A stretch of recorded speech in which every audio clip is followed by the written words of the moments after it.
Hey YouTube.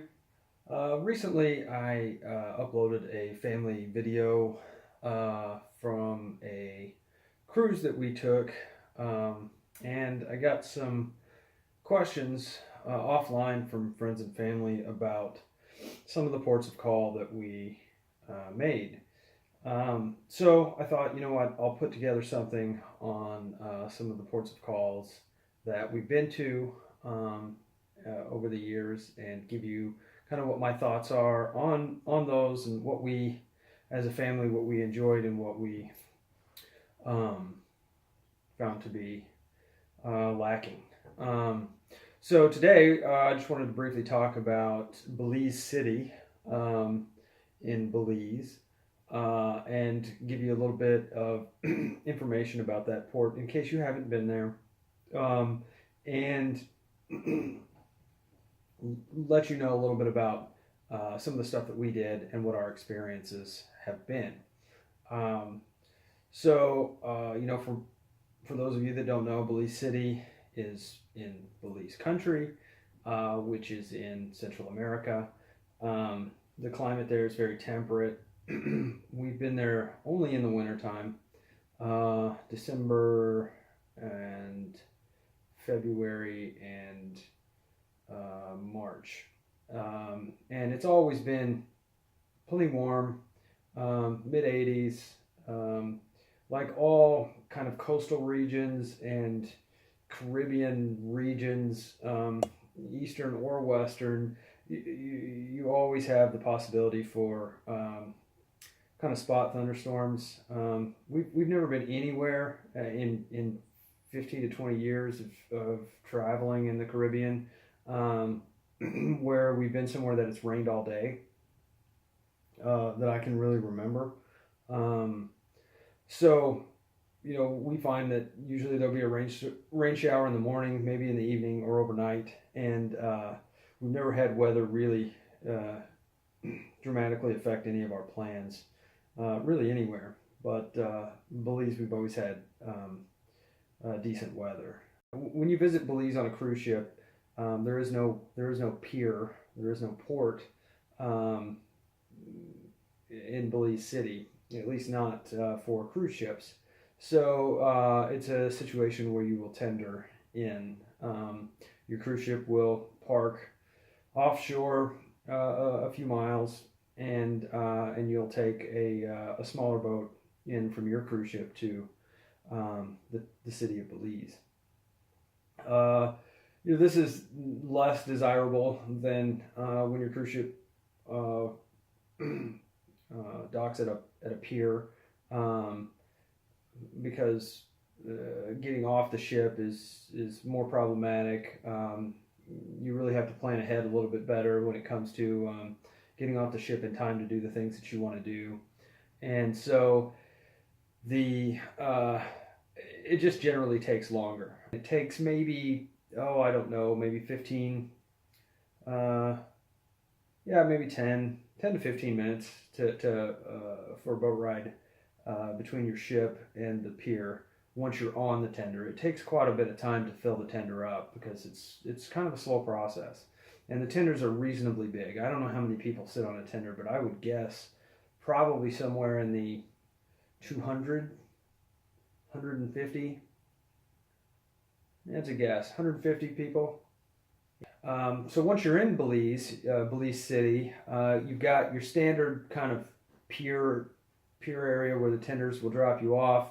It's very much like every other port or pier or dock that you've ever been to if you've been on a cruise, which is kind of full of the same old cruise line shops, your Diamonds International and Tanzanite International and all of the thousands of variations of that, and just kind of generic kind of touristy shops that you pretty much find in every port. So nothing really special with regards to the port in Belize. There's a lot of different excursions that are available through the various cruise lines. And I should say that we have cruised to Belize once on Norwegian Cruise Line. I believe it was the Dawn, and that was a while ago, maybe in 14. And then twice we've cruised there on Carnival, the Glory, and the Freedom. On the NCL cruise, we went cave tubing. We tend to always book our excursions outside of the cruise line. There is some risk associated with that, but our experience has been positive for the most part. So for the cave tubing example, we end up 2 times that we've gone, we've booked with Cavetubing.BZ. One of the reasons that we like to book excursions on our own as opposed to through the cruise line is that we find that you get a much more intimate experience when you book with a private tour operator, and it's almost 9 times, 10 times out of 10, it's less expensive than if you book through the cruise line. Now the risk is, and this is a risk across the board when it comes to booking outside of the cruise line, is that if, for example, we were on a cave tubing excursion not with the cruise line and our van or bus broke down and we were stranded 2 hours from the boat and we couldn't get back to the boat in time, the boat will absolutely leave without you. And then it would be up to you to either find the boat again at the next port of call or get home. Which is obviously a major concern, and I think that you have to have a certain level of comfort with that and kind of a contingency plan if that were to ever happen. We've done this a lot. We have booked lots and lots of excursions on lots of cruise lines, different ports of call, different excursions, and only a handful of times have we ever done it with the cruise line. Back to the cave tubing. So we booked privately with Cavetubing.BZ. You can find them on the web. If I have a chance, I'll put a link to them in down below. But we've had great experience with them. It's always been generally small groups of maybe 8 to 10 people, and a lot of times we'll be a group of that size. So it'll just be our group and a guide and a driver, usually 2 guides, a driver and a guide. And the cave tubing, we end up riding in, let me walk you through a little bit of kind of what the process is. You get to the pier, there's a designated meeting spot for Cavetubing.BZ. They all wear yellow shirts. It's very easy to find them. They're descriptive in where to locate them. Once they have a group together, you end up walking out of the pier area and down along the kind of, there's a seawall area where you kind of congregate again, where they have all of their buses waiting. By buses, I mean they're like mini buses, like, I don't know, Volkswagen mini buses or something like that. But they usually hold maybe 10 to 12 people. And they'll have several of them there, depending upon how many people have booked with them. And once they sort everybody out there, you'll get into a bus and you'll head through the city of Belize. The city of Belize, I don't know. I don't want to be. Just understand that this is my opinion, and other people are going to have different opinions. But the city of Belize is not really. It's not what I would consider a beautiful city. There's not a whole lot to see there. There's not a whole lot to do in the city. If you're not doing an excursion in Belize, either on your own or through the cruise line, I really don't know what you do other than take a, not so fun tender ride into the city, walk around, and get back on the ship. But there's just not much to see. It's not. It's unlike any other. It's unlike any other place I guess you'd ever visit on a cruise ship, at least that I have. And it's frankly not one of my favorite. Has not historically been one of my favorite ports, but my attitude's starting to change a little bit on that based on our last trip there. But anyways, for cave tubing, get on the bus. You're heading through Belize, and then you head out into the countryside, into the mainland of Belize. I don't remember exactly, but I think you're in the van driving inland for probably an hour to an hour and a half. And then you get to a national park, which is where the cave tubing happens for in this particular part of the country. There are other cave tubing places in the south of Belize, but none of those are serviced by or frequented by any cruise ships. So all of the cruise ships, if you do cave tubing, you're all going to go to the same place. So you go to the national forest, and they have, it's very nice there. They have places to eat. It's all kind of this kind of thatched roof hut type of a place, with the exception of the bathrooms. The bathrooms are very well maintained. They're very clean. They're big. It's easy to change in there if you want to change, because you will get wet on this excursion.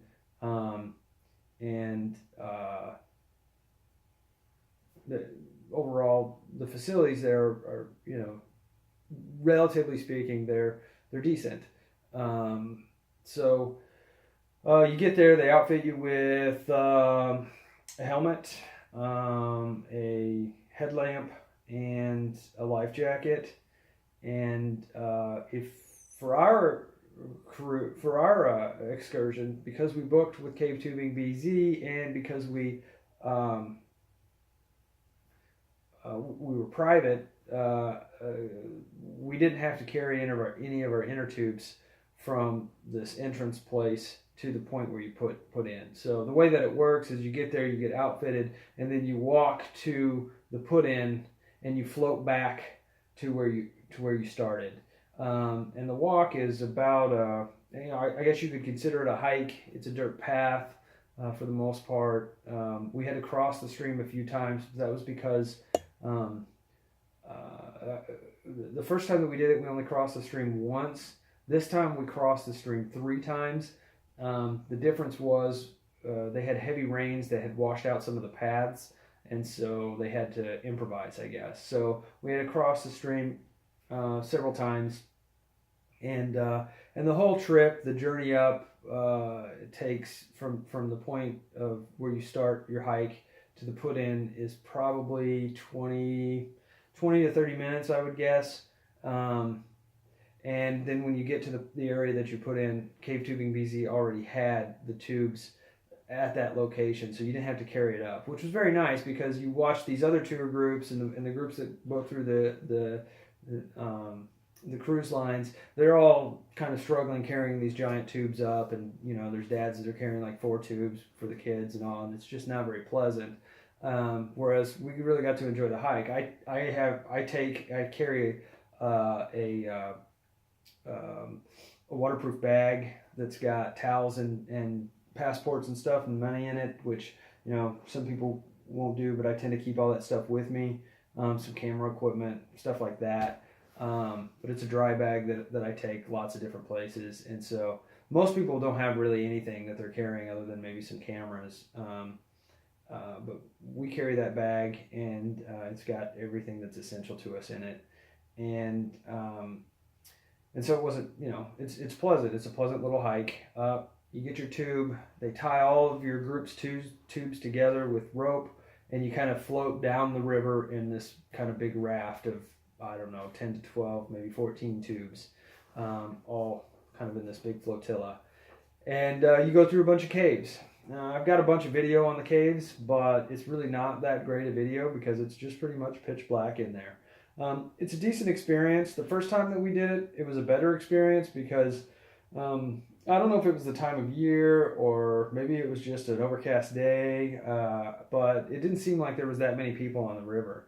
And the first year we got a little bit longer of a float, but evidently the rains that I mentioned earlier that destroyed some of the paths up there, they also destroyed some of the caves up ahead of where, upstream from where we ended up putting in the second time. So we had a shorter float the second time than we did the first.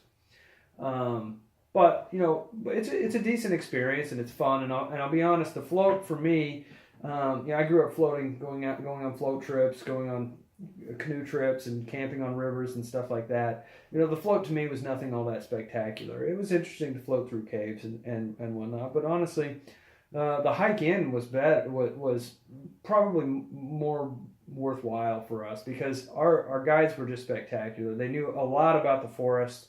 I don't believe it's considered a rainforest, but I could be wrong. I should have paid more attention to what they were saying. But we got to hold tarantulas. My daughter ate some termites. We ate or sampled different plants. We learned a lot about different medicinal uses or what's derived from various plants along the way, and it was just kind of a wealth of knowledge. The tour guides were really they kind of know the area. They know they know a lot about the different species, and and they really made the hike in worthwhile. Now for us, because how we booked and who we booked with, we got a lunch that was made for us not too far away from the this national park that we ended up tubing in. And both times that we went, we ate lunch at the same place. We had the same, exact lunch, which is supposed to be chicken and rice and beans. And although it's satisfactorily good, particularly after kind of a hot day and being on the river. It hits a spot. Unlimited rum punch, which I don't know if there's any rum in it or not, but I think it's plenty tasty. Back to the meal though, we were told that it's chicken. I'm just not 100% sure that it's chicken. I've never seen rib cage on a chicken quite like when I ate both times, but either way, it was decent, a decent eat. So I don't know. Anybody else that's experienced that, I'd be interested to hear what you say about that. But so you eat lunch, and overall, there is a sense of urgency to kind of get through it all, but it's not awful. You have plenty of time to do everything that you want and kind of go at your own pace, but you can tell that they're concerned to get back on the road at this point. And so you get back on the road and you head straight back into the pier.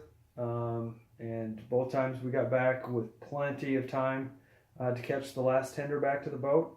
And it was a worthwhile experience. The third time that we visited Belize,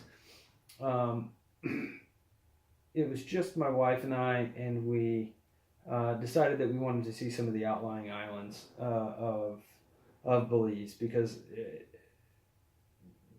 I'd heard good things about them, and frankly, after having gone cave tubing twice and seen the city of Belize and seen the interior of Belize, I just really was. I was almost to the point where I just didn't even want to get off the ship, and I am not that type of a person that wants to stay on a cruise ship at a port of call. But in general, I didn't really care for the mainland or really the city of Belize City. So I was looking for alternatives, and so we decided that we were going to visit some of the other islands, and came across Maya Island Air, which has flights from the municipal airport in Belize to several different places. But we were interested in seeing Cape Cocker and San Pedro. So we grabbed a cab close to the pier, which they were all over. Everyone's anxious to take people wherever. We negotiated the fare to $10 each way, and we hopped on the flight. It's a 14-minute flight from Belize City to San Pedro. It's really cool. You fly over the barrier reef there, which it's my understanding that is the second largest barrier reef in the world, and land on this little island, which is mostly small streets and golf carts everywhere. And we got there, got off the plane, wandered around the beaches a little bit, found a place to eat lunch, had a nice little lunch on the beach, and ended up getting massages in a little hut on the beach, which were really inexpensive and very, very nice. And then we kind of wandered around some of the streets a little bit and then caught our flight back. I mean, all in all, we were only in San Pedro for, I don't know, 3 hours or so. But it was actually just right. It was the perfect amount of time to kind of explore the island and to see what we wanted to see and get back to the municipal airport in Belize City, where our taxi driver was sitting in the lobby waiting for us. And he took us, he volunteered, we had extra time, he volunteered to take us around Belize to give us a tour of Belize, but having done that before, we just weren't interested in it. So we went back to the pier and got some drinks at a bar there by the pier and waited a little while and then hopped the tender back to the cruise ship and off we went. So my thoughts on Belize overall is that it's a tender port, and I don't care for that. But if you're visiting Belize, you have booked a cruise that stops in Belize. It's worthwhile to get off the boat. I will always say that, but you need to have a plan. You need to have something to do. It is not a place. It is just absolutely not a place to get off the boat and go wander around. It's not like any other. I mean, it is just it's not like Cozumel where you can get off and get a little bit of the flavor of the area and wander around. Outside of the port in Belize, I don't believe that I would feel necessarily safe. I don't really think anything would happen, but once you go there, you'll understand what I'm saying, I think. It's not like a lot of the other cruise destinations you go to. I mean, you go to St. Thomas in the U.S. Virgin Islands, you can get off the ship and go walk all over the place, and it's a different feeling. And there's the shops are different, and the storefronts are different. Well, really, in Belize, there aren't any shops or storefronts the way that we know them, or we are accustomed to it. I mean, there's the streets are very closed. It almost feels like the second you leave the port that you're in some sort of a residential neighborhood, an inner city residential neighborhood that I don't know. It just doesn't make you feel safe. So I say that. Again, I'm sure there's going to be people that are going to say I'm crazy or whatever, or it's perfectly safe, and it may very well be perfectly safe. But I'm really talking relative to other places that we've been, and we've been to a lot of places, and we've been to a lot of places on cruise ships, and we've been to a lot of places not on cruise ships, and Belize City ranks very low on the list of places that I would want to go and wander around in. Not only that, but it's not anything. There's really not anything there that's all that interesting or worthwhile to go wander around to see. I should say that although I've said that, I don't feel like it's the safest place in the world, I have had no interactions with any people of Belize that would reinforce that statement. Although I have generally stayed on the beaten path for the most part in my time there. So, take that for what it's worth. I guess I would want to make sure that it's understood that I'm not saying that the people of Belize are bad people or that I've had experiences that would lead me, to say anything like that, because I haven't. I hope that helps. If you have any questions, let me know. I'll answer them to the best of my ability, and hopefully I'll get better at doing some of these trip reports, but you guys can help me if you see anything that I can improve on. Certainly don't hesitate to let me know. All right, guys, thanks.